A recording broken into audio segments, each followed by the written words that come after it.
Daytona 500. They're supposed to be the world's top stock car drivers, but today's qualifying heat was more like a demolition derby. One high-speed pile-up involved 9 cars. But the most spectacular smash came when a car driven by J.D. McDuffie burst into flames after colliding with 2 others. For several agonising seconds, race officials watched in horror as McDuffie struggled to free himself from the burning wreck. Eventually, he managed to pull himself clear before collapsing beside the track. Robert Brune, National 9 News. Well, I guess that's life in the fast lane. Sure is, Pete. One thing Robert didn't mention, J.D. McDuffie's alive and well in hospital. He's just very hot. Yes, and that's how Perth's going to be this weekend. Hot, hot, hot. Details in a moment.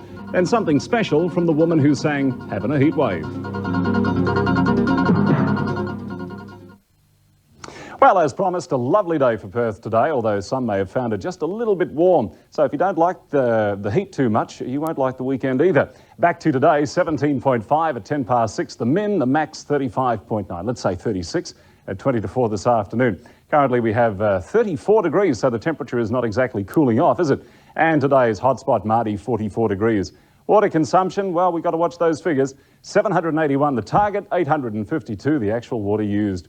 Well, the only things to report around the state today was some drizzle early along the Eucla coast and from the satellite shot storm cloud in the northern Kimberley and some unsettled mid-level cloud causing thunderies just south of the northwest Cape. You can just see those little patches there.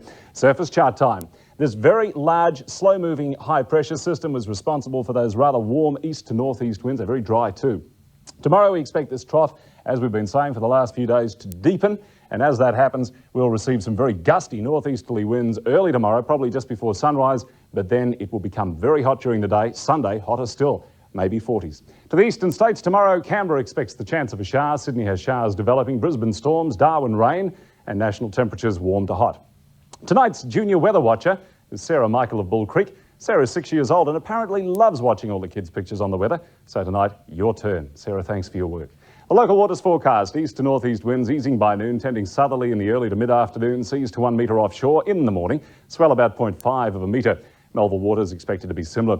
The metropolitan forecast, the important one, very hot with east to northeast winds, late week sea breezes, 20 the minimum, 38 the maximum for tomorrow. You won't enjoy it, Anne. The fire danger is extreme, so no outdoor fires whatsoever. The outlook for Perth for Sunday, very hot. Monday, slightly cooler, perhaps. For the beach tomorrow, swimming definitely a go, boating good too. Surfing, maybe a small wave early. However, windsurfing could be very average all throughout tomorrow. Have a happy Valentine's Day on Sunday. Hope you get something nice.